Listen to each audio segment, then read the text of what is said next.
สบายดีบรรดาท่านขอต้อนรับท่านเข้าสู่รายการทันเหตุการณ์เมืองลาวของวิทยุเอเชียเสรีแผนกภาษาลาวผ่านระบบพอดแคสต์มื้อนี้มีหัวข้อข่าวที่น่าสนใจคือข่าวที่1ลาวติดอันดับเกือบโลยในด้านการรักษาสิ่งแวดล้อมนำเสนอโดยเพชรสยามพรหมงอย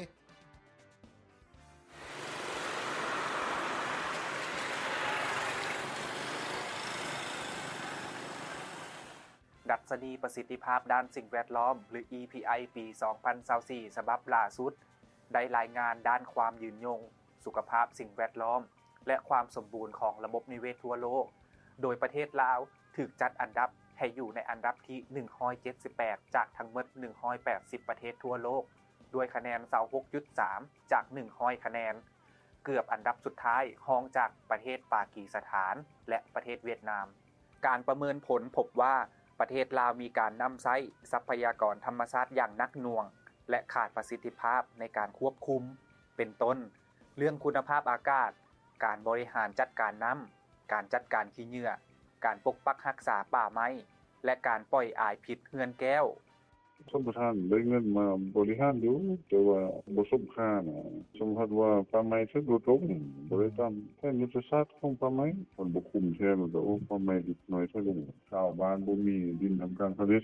ตลอดหลายปีมานี้รัฐบาลลาวได้อนุญาตให้บริษัทต่างประเทศโดยเฉพาะแม่นจีนและเวียดนามเข้ามาเช่าสัมปทานที่ดินและป่าไม้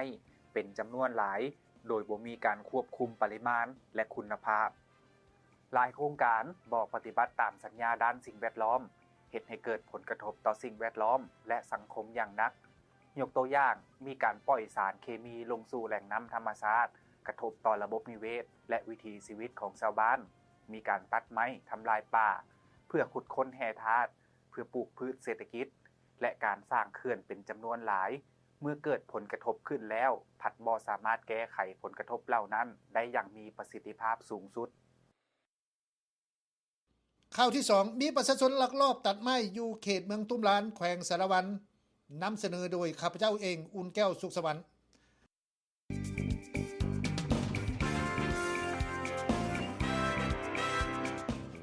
มีประชาชนลักลอบตัดไม้อยู่เขตเมืองตุ้มล้านแขวงสารวันเพื่อส่งออกไปขายอยู่ประเทศเวียดนามไม้ที่ตัดมาได้มีการแปรรูปเป็นไม้ตัดแล้วมากองไว้อยู่สนามไม้หลังจากนั้นจะมีพ่อค้าคนกลางของเวียดนามมาซื้อจากชาวบ้านแล้วส่งไปขายต่ออยู่ประเทศเวียดนาม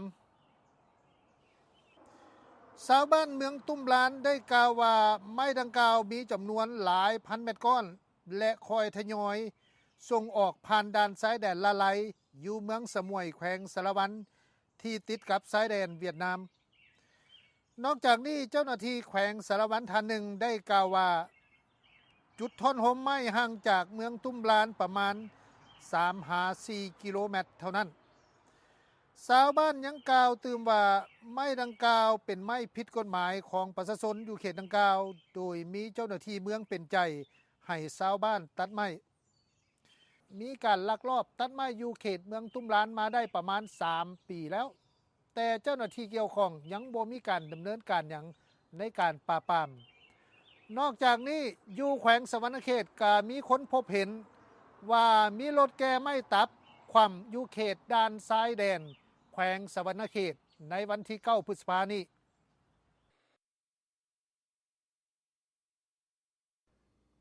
และข่าวที่3แม่นนักลงทุนจีนและเวียดนามลักลอบขุดค้ำอยู่เขตห่วงห้าม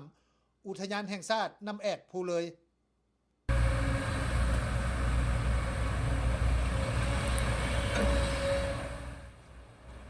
นักธุรกิจจีนและเวียดนามเข้าไปลักลอบขุดค้ำอยู่เขตห่วงห้ามเด็ดขาด